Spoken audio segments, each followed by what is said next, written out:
Sa gitna ng lungsod ng San Juan, nakatayo ang munisipyo.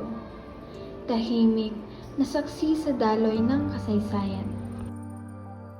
Ang mga haligi nito ay sumasalamin sa dangal ng nakaraan. Ang bawat silid ay daluyan ng pag-asa para sa kinabukasan. Dito isinisilang ang mga desisyong bumabago ng buhay. Dito iniingatan ang tiwala ng mamamayan. Ang munisipyo ay hindi lamang para sa pamahalaan. Ito'y tahanan ng pananagutan. Alam niyo ba na ang bayan ng San Juan ay itinatag noong 1850? Isa ito sa mga mas matatandang bayan sa La Union. Noong unang taon, ang mga opisina ng gobyerno ay simple lang. Gawa ito sa kahoy at pawig at karaniwang nasa gitna ng Pero bayan. habang umuunlad ang San Juan, itinayo ang mas matibay at mas malawak na municipal hall para magsilbing sentro ng pamahalaan. Ang kasalukuyang gusali ay ilang beses ni-renovate sa paglipas ng panahon, pinaganda at pinalawak para mas mapaglingkuran ang lumalaking bilang ng mamamayan. Ngayon, hindi na lang ito basta opisina. Isa na rin itong simbolo ng pamumuno, pagkakaisa at progreso ng ating bayan. At bawat taong pumapasok dito, mga opisyal hanggang sa simpleng mamamayan, ay bahagi ng kasaysayan ng San Juan.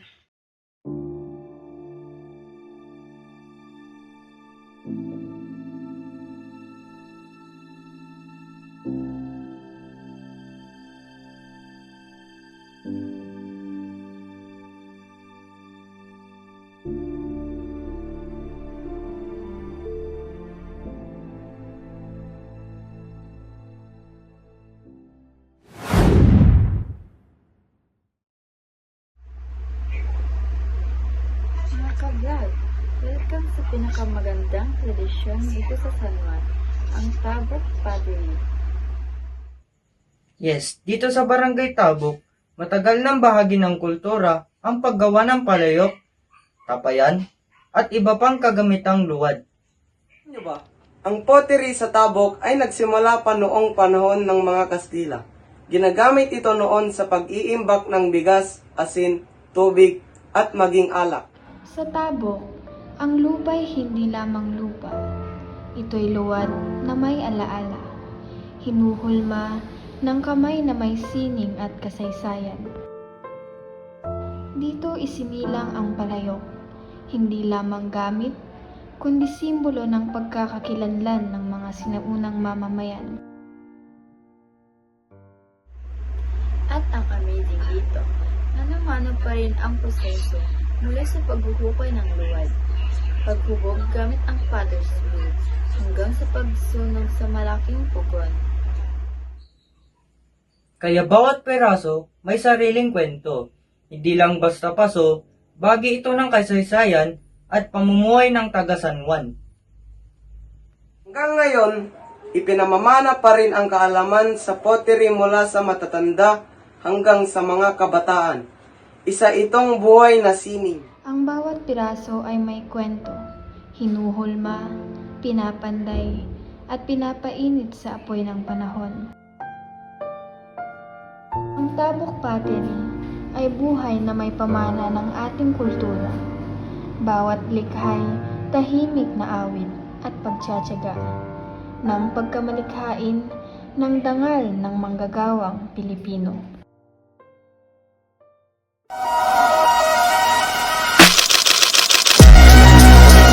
Samahan niyo po kami ngayong pumunta sa isang makasaysayang lugar dito sa San Juan, La Union.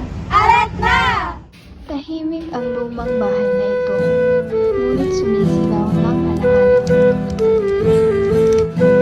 Ang Cabildo House ay tahanan ng kasaysayan, ng pamilya, at ng isang panahong puno ng pagbabago.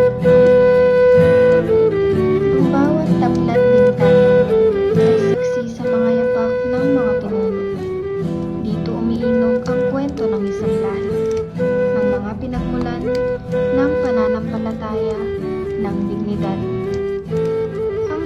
House ay hindi lamang lumang bahay.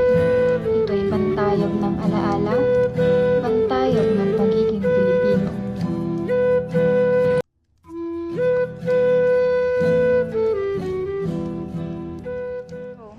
Sa unang tingin, aakalain niyong ito ay isang lumang bahay lamang. Pero alam niyo ba, isa to sa mga pinakamatandang lugar sa San Juan at may malaking papel sa kasaysayan ng lugar.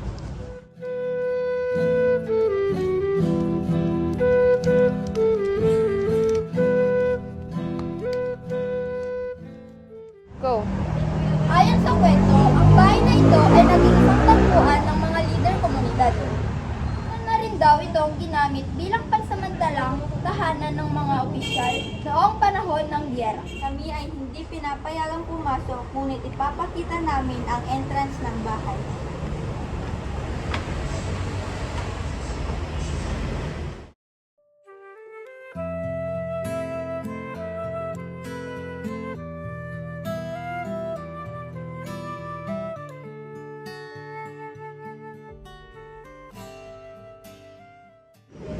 Kung mapapansin nyo, karamihan sa mga gamit ay orihinal pamula dekada 1900.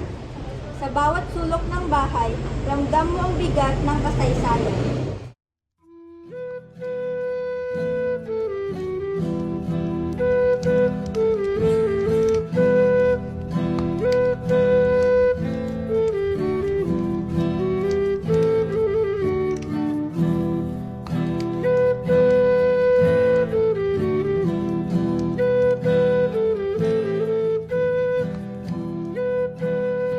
Padre Camora, tulungan niyo po akong iligtas si Basilio. At dito nagtatapos ang aming vlog na pangkasaysayan. Maraming salamat sa panonood. Paalam!